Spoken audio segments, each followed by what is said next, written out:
Ako po si Master Hans ko. Pag-usapan naman natin ang fertility at pagkakaroon naman ng baby sa Year of the Wooden Snake 2025.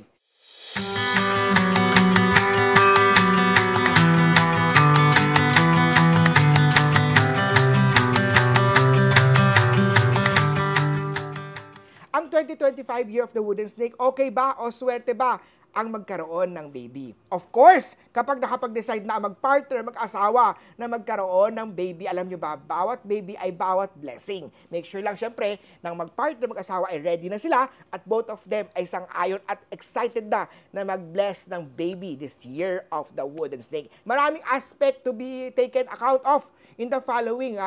What is your animal zodiac o yung mga astrology? Pwede ba? Swerte ba ang 2025 nyo for having a baby according to your zodiac? Isinasaad o sinasabi sa Year of the Wooden Snake na ang Year of the Snake ay nagdadala. Pag baby to, nagdadala sa family ng good life sa buhay nila, ng money sa mga pinanganak ng 2025 o sa family nila. Ang mga batang pinanganak sa Year of the Wooden Snake will be blessed with above average na intelligence. Ang 2025 ay nagdadala ng harmony at stability sa family relationship. And it's good year para magkaroon ng baby. Ang mga pinanganak ng Year of the Snake ay expected to be strongly bonded to their family and their relationship. 2025 is the Year of the Snake associated with sunshine or araw. Zodiac sign with harmonious relationship with the snake ay pinanganak ng rooster, ox, monkey. Ayan ang mga relationship na okay. Who will have a good social relationship and excellent interpersonal connection, lalo na sa year 2025.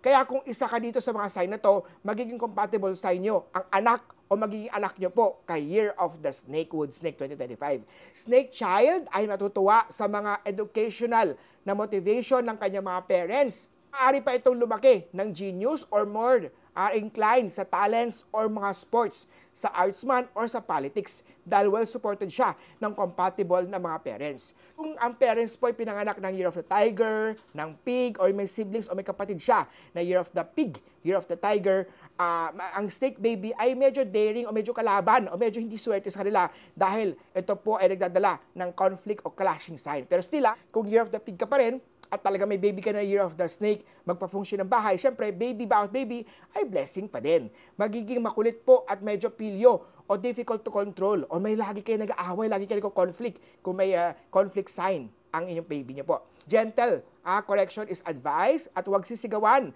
o laging papagalitan o papaluin ang anak niyo po dahil mahinahon ang mga magulang, quite difficult para sa mga angas, sa mga Year of the Tiger. At disiplinarya naman ang mga Year of the Piggy. However, the snake, the child naman, will be very intelligent at very talented siya. Mahilig siya na matuto, mag-explore ng bagong things at matyaga na magturo, mag-learn ng mga new knowledge sa kanilang mga kapatid.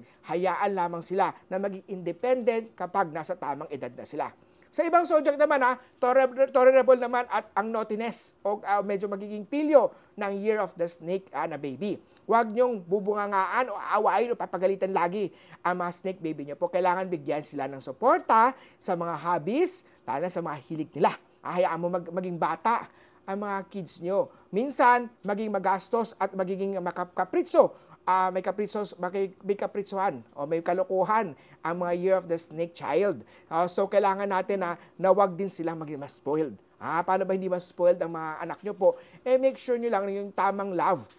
Kung love talaga ng ang parents sa kanilang love, ang kanilang anak, huwag nyo silang spoilin. Hayaan mo silang matuto on their own din. Pero it will be worth it naman kapag i-focus na natin ang kanilang galing sa mga bagay na gusto nila. Kapag sila ay nagtagumpay, hahatakin ng mga baby-born snake, pataas ang kanilang mga family. Kita-kita tayo and follow nyo po ako sa aking Facebook, Instagram, YouTube, TikTok, Master Hans Kua.